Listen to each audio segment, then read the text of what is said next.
Hey there, this is Ron, and as the title of this video would suggest, the subject matter is why I do not assign contracts to buyers anymore. Now I know that's going to become a shock to you because if you've heard the word ACTS, you know what that's all about, which stands for Assignment of Contracts and Terms System. So I've got 5 good reasons why I don't assign contracts to buyers anymore. I'm going to go through those reasons here in a minute. But first, let me try to explain to you how I do things today. It's not that we're not doing ACTS deals, it's just we're doing them a little differently than we did for the last, I don't know, I've been actually doing it this way for 8 or 10 months now, but when we started ACTS about 3 years ago, we were assigning contracts to buyers, and that's how we learned how to adapt and change our system the way we have it today. So let me see if I can, I'm going to take this slowly because you're going to have to, in fact, if you're a little groggy right now, slap yourself and wake up because I'm going to need your full attention on this one. And I'm going to be shocked if you get it first go around. But let me try. All right, let's say we're going to be doing a lease option deal. And it's a deal that's probably 100% financed, or maybe even over-financed, I don't know. Or maybe it's not and you got some equity in it. Either way, the only way you can take control of it from the seller is to lease option it from the seller. Now your intent is to assign that contract because you can't see any reason to stay in the deal, which means there's probably no equity in it and or there's no monthly spread in it between the rent you collect and the rent you pay out. So there's really no reason to stay in it. Your whole goal, your whole agenda is to option it for price A and assign your contract for price B to someone who wants to live in the house. Now we are dealing with owner-occupied properties here and assigning contracts to owner-occupants. There's no investors deals here. This is not like wholesaling houses, even though it's similar because it's an assignment of contract. Normally, let's say the house, we'd lease option it for $200, and we'd go find a tenant buyer who would like to lease option it for who's got $10,000. Normally, you would assign the contract, collect check for $10,000. But that's not what we're going to do here today. Today, we're going to lease option it from the seller for the $200,000 for X dollars per month with an X term. And instead of going out and finding a buyer to assign that to, instead, my company, your company, ABC Homebuyers Inc., ABC Homebuyers LLC, is the company that will have the agreement with the seller. So now here comes buyer that's got 10 grand and we like them. We think they can make the monthly payment. We think they'll do what they say they're going to do. So the proper way to do it is for ABC Homebuyers LLC to lease option it to the buyer and raise the price by $10,000. Let me say that again. I'm going to sublease it to the tenant buyer. I'm going to raise the price to $210,000, showing a $10,000 non-refundable option deposit from the tenant buyer to ABC Homebuyers LLC. So I have an agreement from a buyer and I have an agreement from the seller. Right now I'm in the middle. That's called a sandwich lease option. I've leased it for $200,000, I've subleased it for $210,000, I get to keep the $10,000. Now, after that's done, if I decide I don't want to be in the deal anymore because there's really no monthly spread in it, and there's no equity in it, I can then take the contract from my buyer and assign it back to my seller and get a release of the original agreement from my seller. I'll say it again. My new agreement between ABC and my buyer will be assigned back to my seller. From that day forward, my seller will collect rent payments from my buyer. I'll be out of it. I get a general release from my seller. In other words, the agreement that we had is no longer in effect. And then I'll get a general release from my buyer because my buyer will be told at that time that they will now be paying the seller direct. And I'm out of it. I have nothing else to do. I'll be collecting no payments. I'm not responsible for anything that goes on with the deal. Now, the seller should gladly accept that assignment. It is in their best interest. They get to deal directly with the buyer. And there's no reason for them not to, but you know what, if they want to give me a hard time about it, they don't want to accept it, it's not really a problem.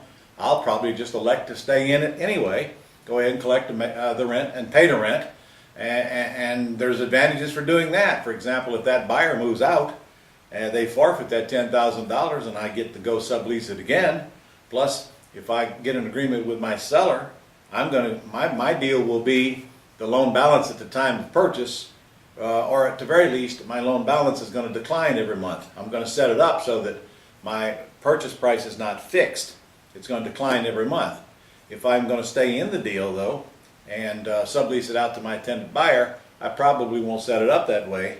My purchase price will be fixed to my buyer. So the short of that is that I'm going to get the benefit of the debt pay down if I do stay in it. So I do get some compensation for staying in it, assuming my tenant buyer doesn't move out and I go get to do it again. Plus the value of the property might go up.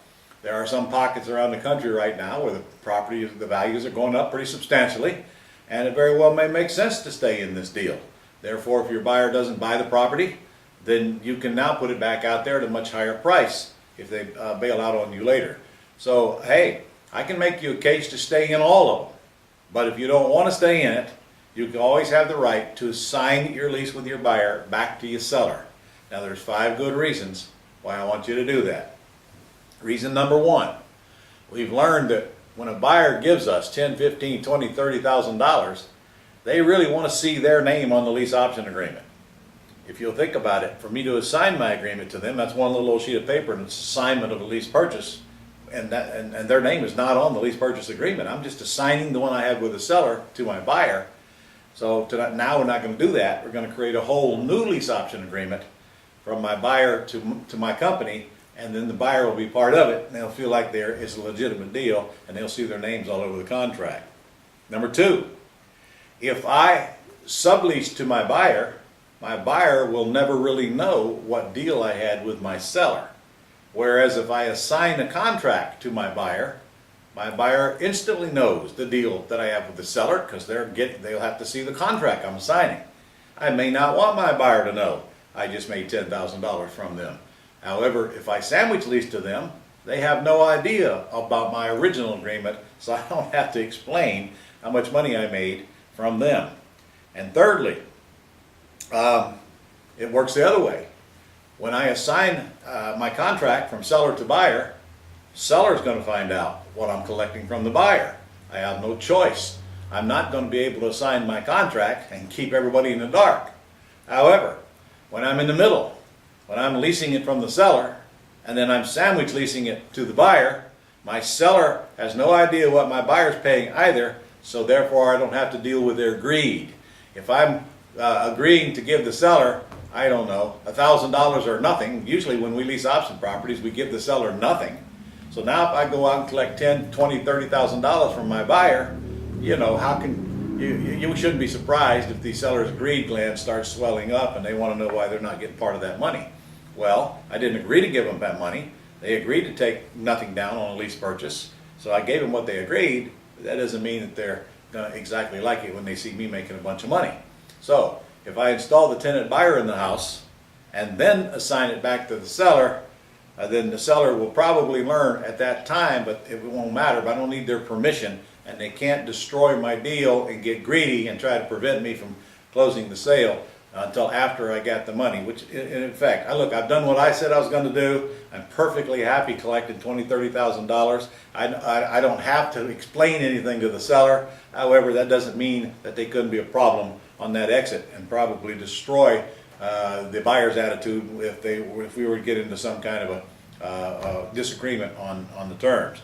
All right, and then so fourthly, here's the big one. If I were to assign that contract to that buyer and collect that $10,000 in my example, that buyer cannot use that assignment fee toward their down payment. An assignment fee is not a down payment. Whereas if I write up the contract for $210,000 and show a $10,000 non-refundable option deposit, then obviously they can use that toward their down payment because it's part of the purchase price. So let me say it again, an assignment fee cannot be used as credit toward a down payment from your buyer. However, a non-refundable option fee can be. Well, it can't be a non-refundable option fee if I'm simply assigning a contract from a seller to a buyer. So this helps the buyers big time. And when you start getting into the luxury homes, the higher end stuff, I mean, come on. There might be plenty of times when I'll get a $10,000 fee and assign it and the buyer could care less. But when they start bringing in $20, $30, $40, $50,000 fees, you better believe they care, and they're going to want every bit of that applied toward that down payment. And then lastly, of my 5 reasons is, if you're putting a property under contract, at least purchase it, and then assigning that contract with clear intent to never buy the property, and especially if you happen to disclose that somewhere in your documents somewhere, that I'm not going to buy this property unless I sell it, there is a case to be made that you're acting as a realtor without a license. You need a license to put buyer and seller together to collect a fee. Now look, don't go crazy on me here. If you have the property under contract to lease option it, then it is likely, in fact, in most states, you have every right to go put a lease option tenant buyer in it without being licensed because you're a principal in the deal. But look, what bothers me is when you make it so clear. What bothers me is when students go out and do stupid stuff. That's what bothers me. So I'm trying to prevent you from doing that, because if you make it real clear that I have no intentions of ever buying, and all I'm doing is looking for a buyer to plug into a house and collect a fee, then a case can be made that you're acting as an unlicensed real estate agent.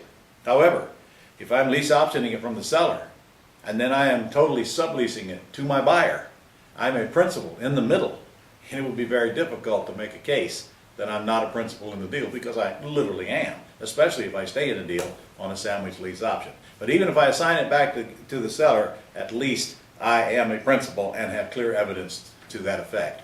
So anyway, I think that's 5 good reasons why you should adapt to, we're calling this the iOS 8 plan, not the iOS 7 plan.